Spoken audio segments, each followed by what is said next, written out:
Neeraj ji, mood कैसा, माहौल कैसा भाई? ये क्या हो रहा है? अभी कल कोई फ्रेश डेटा ऐसा तो नहीं आया, तो ये बॉन्ड यील्ड, डॉलर इंडेक्स क्यों इंच अप और कर रहे हैं?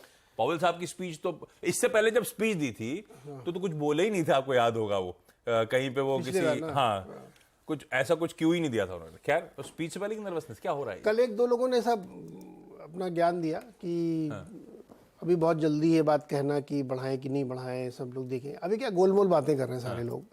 तो बाजार क्यों डर रहा है? बाजार देखिए मल्टीपल रीजन से, क्योंकि अपन ने, मैं इसलिए कह रहा हूं, अपन ने हाईलाइट कर रखा है ब्यूटीफुली कि अब 1/4% बढ़ाने की भी गुंजाइश रह नहीं गई है। वो बिल्कुल अभी भी है ना? तो एक फिर ये भी बढ़ा बहुत बड़ा दिक्कत में आ जाएगी। बहुत मजा दिक्कत में आ जाएगा। तो फिर ये क्या हो रहा है? ये हो रहा है 2-3 रीजन से। एक तो अर्निंग सीजन अच्छा नहीं गया कल, और टेंशन और बढ़ गया है खाड़ी में, तो उसकी वजह से मार्केट के अंदर एक डर है कि सेफ हेवन में जाए। गोल्ड देखिए ना आप, फिर से कल बढ़ा है और गोल्ड कितना 1950 पौने 2000 के आसपास पहुंच गया है। तो रिस्क ऑफ ट्रेड की तरफ लोग जा रहे हैं, और कल अर्निंग ने उसमें और थोड़ा सा किया है। अब हुआ क्या है कि कल आप देखिए एक बड़ा सेल ऑफ था मार्केट में, टेक्नोलॉजी वाले खूब शेयर गिरे। अब उससे आप कनेक्ट कर लीजिए कि रेट ऑफ इंटरेस्ट का इम्पैक्ट कितना आने वाला है। सारे चिप कंपनीज के शेयर्स कल गिरे हैं, including Nvidia, ASML, Microsoft, Intel, सब में दबाव रहा क्योंकि आगे बिजनेस आउटलुक खराब बता रहे हैं वो लोग। तो एक तो प्रॉब्लम वो आ रही थी। दूसरा, दो बड़ी कंपनियों के रिजल्ट थे, नेटफ्लिक्स और टेस्ला के। नेटफ्लिक्स के नंबर एक्चुअली बहुत अच्छे आए हैं। नेटफ्लिक्स ने हर पैमाने बहुत अच्छे नंबर दिए, प्राइस बढ़ाने वाले हैं, आप लोगों को सब्सक्रिप्शन लेना तो ले लो। दूसरा, टेस्ला के नंबर बहुत गंदे हैं। हालांकि आप देखेंगे 1% वो पोस्ट मार्केट ऊपर है स्टॉक। वो ऊपर इसलिए है क्योंकि उनका एक साइबर ट्रक है जो नवंबर 3 को शायद लॉन्च करने की तैयारी कर रहे हैं, उस होप में 1% हुआ। अदरवाइज उनकी जो मार्जिन है वो 17 से घट के 7% रह गई है। तो नंबर काफ़ी कमज़ोर है टेस्ला के। ये तो था इसका प्रेशर। लेकिन दूसरा प्रेशर जो मार्केट पे है एक्चुअल में, जिसको लेके मार्केट डरा, वो है खाड़ी का युद्ध।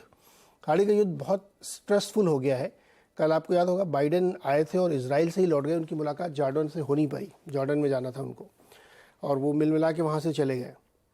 फिर वहाँ से जाके उन्होंने कहा कि हम थोड़ी सी $100 मिलियन की ऐड वगैरह भेजेंगे ये। लेकिन स्ट्रेस बहुत बढ़ गया। आप सोचिए कि कई जगहों पे मुश्किल आ रही है। लेबनान में US की एम्बेसी फूंक दी गई है, आग लगा दी गई उसमें। इतना ज़्यादा नाराज़गी US से बढ़ रही है। और आज UK के PM सुनक जाएंगे इजराइल। तो पूरा वर्ल्ड डिवाइडेड दिख रहा है और ये एस्केलेट हो रहा है। इसको अभी आप बहुत ही सीरियसली इसको मार्केट को लेना चाहिए। गोल्ड जो बढ़ रहा है वो इसी वजह से बढ़ रहा है।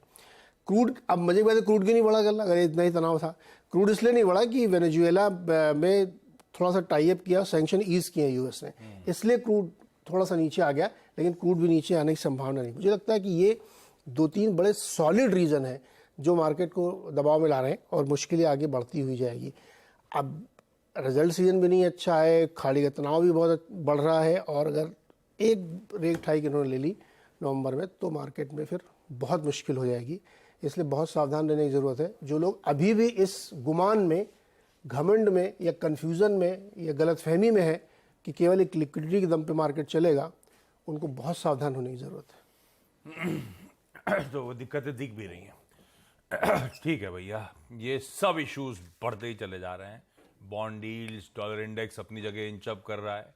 इजराइल फिलिस्तीन क्राइसिस एस्केलेट होती चली जा रही है। कल जब जो बाइडेन साहब गए थे तो उन्होंने खैर मुलाकात में नेतन्याहू से कहा स्पेसिफिकली कि सीम्स की किसी अदर टीम ने ये हॉस्पिटल वाला करा। क्लीन चिट दे के गए। Clean chit, exactly.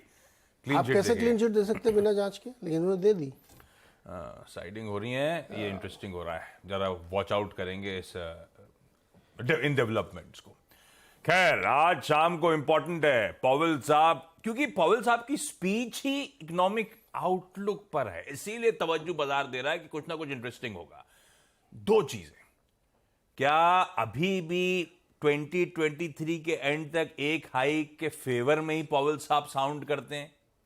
और दूसरा, क्या वो हायर फॉर लॉन्गर जो टर्म यूज कर दिया था उसको इलैबोरेट करते हैं? क्या मायने 2024 के लिए? ये सब बहुत की हो जाएगा आज शाम की स्पीच में। खैर, ग्लोबल समीकरण बिगड़े हुए हैं, कहने की जरूरत है नहीं, वो गिफ्ट निफ्टी अपने संकेत में दिखाई रहा है और नीरज जी ने ब्यूटीफुली हाईलाइट कर दिया है। अब आइए हमारी स्ट्रेटजी पर। आज है एक्सपायरी का दिन। कल हमने निफ्टी बैंक की एक्सपायरी देखी थी, खासी वीकनेस का तड़का ऐड हुआ था और कल सुबह यह बातचीत हुई थी।